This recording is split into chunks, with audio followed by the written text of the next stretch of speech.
I know a woman who has 3 children. Until recently, until she began taking the ridiculously effective parenting training, she didn't know anything about unconditional love. Never seen it, didn't understand it, never felt it, nothing.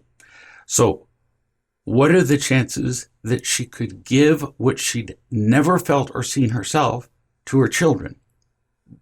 0.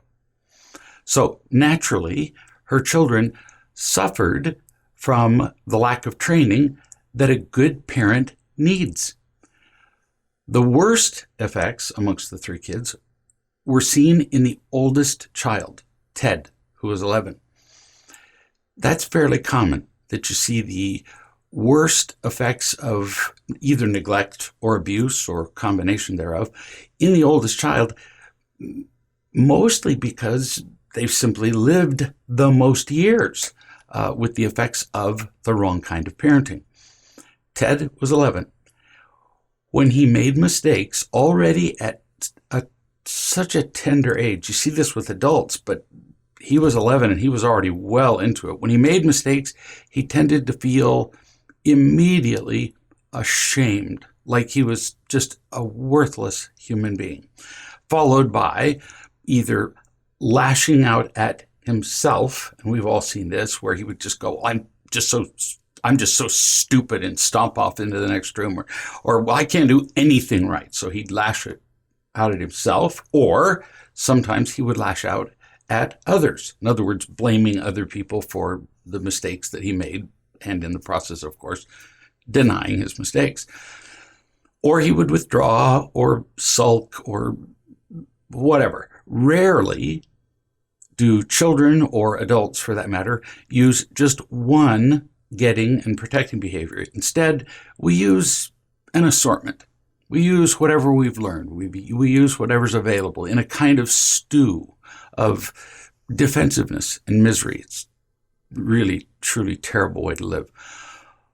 All of Mom's attempts to change Ted's behavior only made Ted feel more defective and ashamed. And that's understandable, because think about it. 1, we already have a child who doesn't feel loved and who doesn't feel worthwhile. And then 2, he makes a mistake, which of course confirms his lack of worth and lovability. And then 3, Mom comes along and points out the mistake, which just puts like a glaring spotlight on the proof of his worthlessness. It's an unending cycle. And we see it with kids, and we see it with adults. So Mom began to learn how to love and teach her children, as we have done and continue to do throughout the parenting training over a period of many months. It wasn't easy, because Mom had never seen unconditional love herself.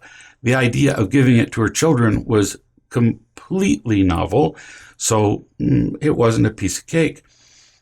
One evening she wrote to me, and she said, quote, "Tonight, Ted, 11, was angrily teasing his sister," not an uncommon phenomenon for him or many kids that age, "and he blamed her for all of it." You get the irony of this, but we've all seen it.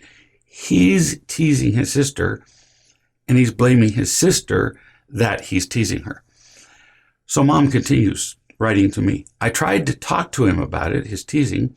He was clearly in the wrong, teasing his sister, but he became impossible to talk to and stomped off to his room," end quote. Now, remember the 5 behaviors that we parents must have 0 tolerance for, none, that we've been talking about all along in the parenting training, but introduced especially in Chapter 7. So, no anger, no whining, no teasing, no lying, and no withdrawal, as in stomping off and being alone in your room. Notice that Ted was doing all 5 of them.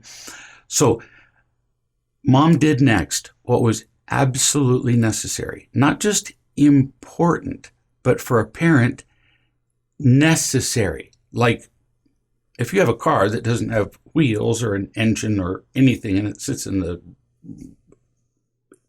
vacant lot next door, well, it doesn't particularly need windows either or any other parts. But if you've got an engine in a car and you have wheels on the car, then having brakes becomes necessary, not just a nice option. And she did what was necessary, what I'm about to describe, with a feeling of confidence and love that she had developed over a period of many months because she had been persistent. Mom told me that she invited Ted to her room where she said, "I'd like to talk to you." And I'm sure many of you know what followed that. He withdrew. He didn't want to talk to her. He walked away from her room. He whined and cried some more. But see, Mom knew that this was an important moment, so she didn't quit. This moment is where most parenting fails. The child defends himself. It's ugly, it's unpleasant, it's attacking. It's just no fun when kids respond with all of those behaviors. So then parents quit trying to teach precisely because they don't want to deal with the unpleasantness. And then the kid goes, "Well, that worked, so I'm going to do it the next time." And they keep doing it, and the parent withdraws, and so nobody ever learns anything. As he was stomping off down the hall, Ted said, "I don't want to talk about it." Mom followed him down the hall, touched his face, and said, "I know you don't." Now, did you hear my tone of voice? Not, "I know you don't, but you have to." No, that's not going to work. She followed him down the hall, touched his face, and said, "I know you don't." She heard him. She listened. It was a very loving thing to do. It was only possible because she had gotten loved, unconditionally loved herself by other adults, as we've talked about in the training on many previous occasions. She had practiced loving him on other occasions, so this wasn't the first time that she'd spoken to him in a loving tone or touched his face, and she had persisted in loving and teaching when Ted tried to withdraw and end the loving and teaching. That's why kids do the stuff they do. It's to get us to go away and quit trying to teach them anything. So Mom takes Ted to her room, sits him on the bed, sits next to him on the edge of the bed, and just gently rests her hand on his knee. She didn't say a thing. I get asked that question probably more in a day than any other single question. And that is, so what do I say? What do I say next? What do I do? In this case, Mom did say, "I know," and did touch his face, but she's sitting next to him and she's saying nothing. And she's not holding it in. She's just loving him. After a little while, Ted said, "I know you guys try to care about me, and I know you care about me." And he's talking to his mom now. And then he broke down in tears and cried and snuggled with his mom for like 20 minutes. Mom wrote to me, same email, and said, "It's been a while since he's cried, and I have never seen him cry like that. We just laid on the bed, and he rolled all over the bed as I held him, rubbed his back, sometimes just hummed a song." Notice, there's no teaching here. She didn't pull out the parenting training and quote some of those snappy little lines that you can find there. She didn't quote to him from the parenting book. No, he rolled around the bed while she just touched him, sang to him, rubbed his back. She said, "Not so long ago, I would have tried to distract him from his crying and being upset, or I would have helped him break out of it, but I just let him cry and roll around. Now you might be wondering, why would an 11-year-old be rolling around the bed? This is a lot of pain this kid is in. And here mom is just gently loving him, not telling him what to do, not telling him what not to do.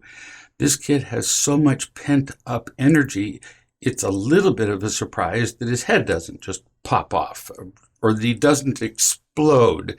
So rolling around the bed is just a release of this nervous energy, or to be more specific, pain. Me now speaking to mom. This is like a divine experience. No kidding. You've been patient and loving and guiding with this child for quite some time. And look at the results. This has been life-changing. This is what is meant by faith, real trusting. Faith in the truth. You trusted that truth would work better than all that other stuff you've done in the past.